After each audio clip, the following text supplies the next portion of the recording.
India Bangladesh series কাল থেকে শুরু হচ্ছে। এর হাইপ কেমন, কেমন হতে পারে এই সিরিজ, কে জিততে পারে, আপসেট হবে কি না, যেটা এক্সপেক্ট করা হচ্ছে মোস্টলি সেটাই হবে কি না, এই সব কিছু নিয়ে আলোচনা করবো এই ভিডিওতে। Hello everyone, welcome to mic on. আর আজকে আমি একা, জেনারেলি আমার সাথে স্পোর্টস নিয়ে আলোচনা করার জন্য আমার বন্ধু থাকে সুরজিৎ।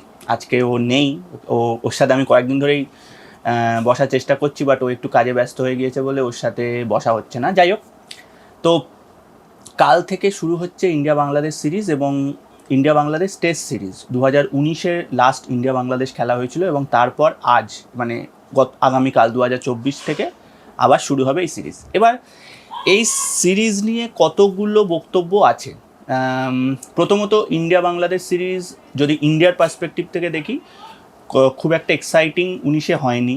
লাস্ট যে টেস্ট ম্যাচটা খেলা হয়েছিল কলকাতায়, সেটা পিঙ্ক বল টেস্ট ম্যাচ হয়েছিল। সেই পিঙ্ক বল টেস্ট ম্যাচে 2.5 দিনের মধ্যে টেস্ট ম্যাচ শেষ হয়ে গেছিলো, ইন্ডিয়া জিতেছিল এবং মানে অ্যাজ এক্সপেক্টেড ইন্ডিয়া 2-0 বাংলাদেশকে হারিয়েছিল।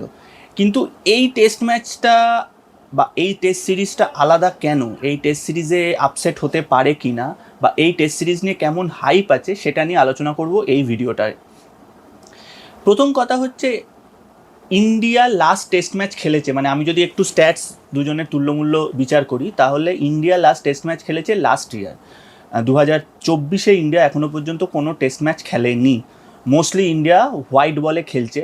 T20 ওয়ার্ল্ড কাপ হয়েছে, তার আগে ইন্ডিয়াতে IPL হয়েছে, তারপর শ্রীলঙ্কার T20 এবং ওয়ানডে সিরিজ হয়েছে। এবং এটা একটা ধারণা করা হচ্ছে যে 2025-এ যেহেতু চ্যাম্পিয়ন্স ট্রফি আছে 50 ওভার্স, সুতরাং সেই জন্যে ইন্ডিয়া মোস্টলি হোয়াইট বলে প্রিপেয়ার করছে।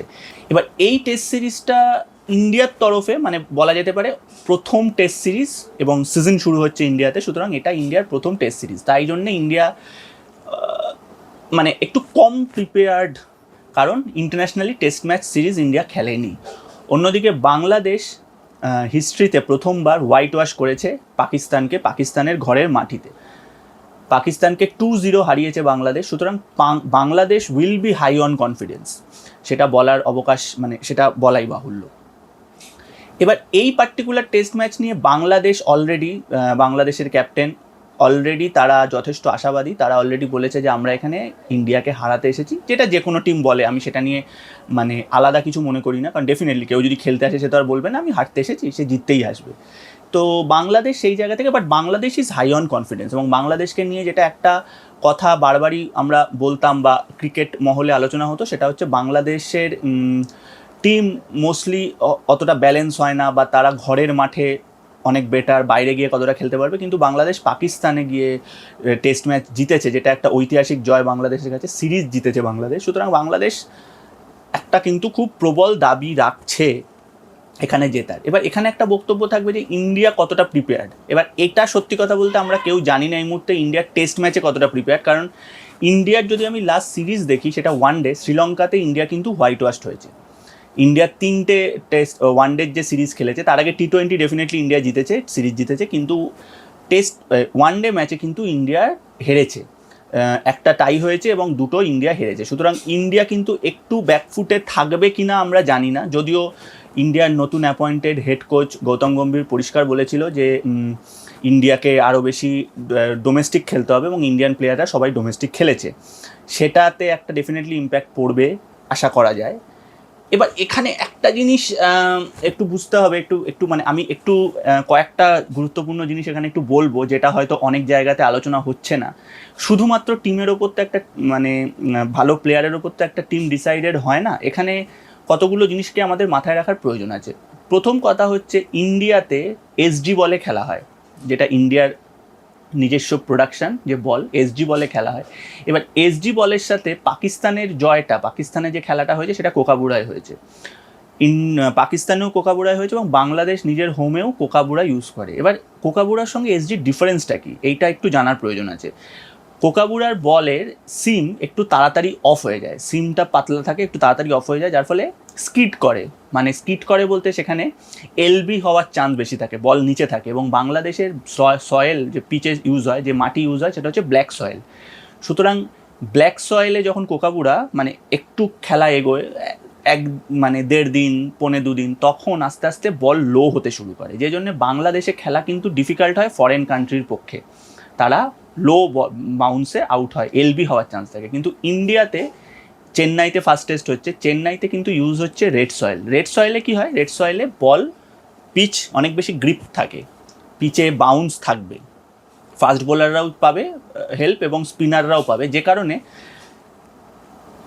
চেন্নাইতে যেটা হবে সেটা হচ্ছে, যেহেতু এসডি বলের সিম আরও দেরিতে অফ হয়, এসডি বলের সিম বেশিক্ষণ থাকে, যার কারণে এখানে কিন্তু স্পিন হওয়ার চান্স আছে। এবং ডেফিনেটলি আমরা জানি হিস্টোরিক্যালি চেন্নাইতে স্পিন হবেই, চেন্নাইতে স্পিন মানে একদম চেন্নাইতে মানে 3টে স্পিন বোলার খেলানো যায় নির্দ্বিধায়, কোনো অসুবিধা নেই। সুতরাং রেড সয়েলে যখন এসডি বল খেলা হবে তখন কিন্তু মানে ব্যাট প্যাড হওয়ার চান্স থাকবে, ক্যাচ মানে সিলিমিডন বা শর্ট ফাইন লেগ মানে স্লিপ উইকেট কিপিং পজিশনগুলোতে ক্যাচ হওয়ার চান্স থাকবে, বল বাউন্স হবে, যেটা বাংলাদেশের পিচের সঙ্গে একটু ডিফিকাল্ট। এই জায়গাটায় ইন্ডিয়া কতটা, ইন্ডিয়া তো ডেফিনেটলি খেলে অভ্যস্ত, এই জায়গাটায় বাংলাদেশ প্লেয়াররা কতটা কোপ করতে পারবে সেটা একটা ব্যাপার। কারণ বাংলাদেশের বেশ কিছু প্লেয়ার আছে যারা নতুন, যারা অত ইন্ডিয়াতে খেলা তাদের মানে খেলার অভিজ্ঞতা তাদের নেই।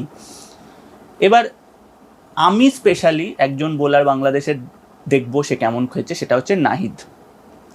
এবার নাহিদ রীতিমতো পাকিস্তানে সাড়া ফেলে দিয়েছিল, young bowler, fast bowler, quick ball করে, ডেফিনেটলি তার একটা ইম্প্যাক্ট তো থাকবে বাংলাদেশে। এবং সাকিবুল হাসান, আমি যতদূর খবর জানি, এটা আমি ভুল হতে পারি, আমি শিওর নই, সাকিবুল হাসানকে ড্রপ করে মেহেদি হাসান মিরাজকে নেওয়া হয়েছে। এবং Mehedi Hasan Miraz is a very good spinner.